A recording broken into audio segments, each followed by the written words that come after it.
isang karaniwang araw, mauuwi pala sa isang kalamidad.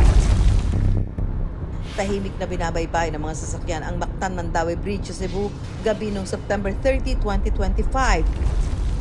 Nang biglang ang tulay nagmistulang duyan.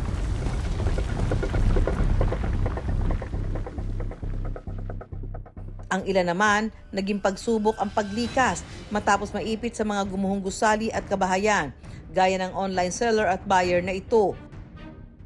In Jesus' name. In Jesus' name, save ta. Makikita sa video ang pagkawasak ng gusali, nagbagsakan ng mga kisame.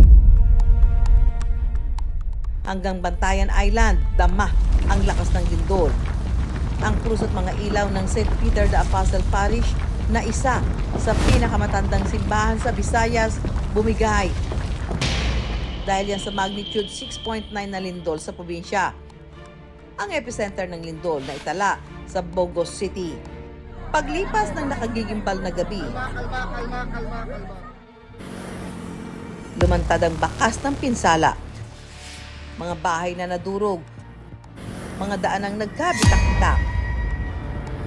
Maging mga gusaling pamana ng kasaysayan, hindi nakaligtas sa pagyanig. Ang mitya raw ng malakas na lindol sa Cebu. Ang 400 taon nang hindi gumagalaw na Bogo Bay Fault na may habang 8 kilometro sa kalupaan.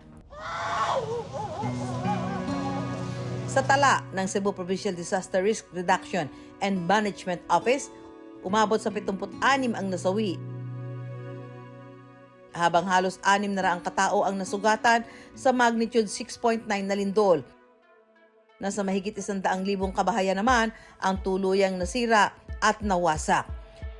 Tinatayang nasa mahigit 16 na bilyong piso ang halaga ng naging pinsala ng lindol sa Cebu. Sa lakas ng lindol noong gabi ng September 30 sa Cebu, nadagana ng mga gumuhong pader ang hilera ng kabahayang ito sa barangay Pulang Bato sa Bogos City. Kabilang sa mga nawasak ang bahay ni Marie Collado. Ganito na ang itsura ng kanilang bahay ngayon. Kuya Juan Jun Bisiroy. Nakaan man siya siya, nahuslo naman. Los Indanas man eh. Nakulaps siya. Dito siya gaba. Bago pa itong mong balay gitukod, kay retirement man akong bana pa. 5 years pa to, baya. Dahil walang malilipatan, sa munting tent na ito muna nagpapalipas ng gabi hanggang ngayon ang pamilya ni Marie.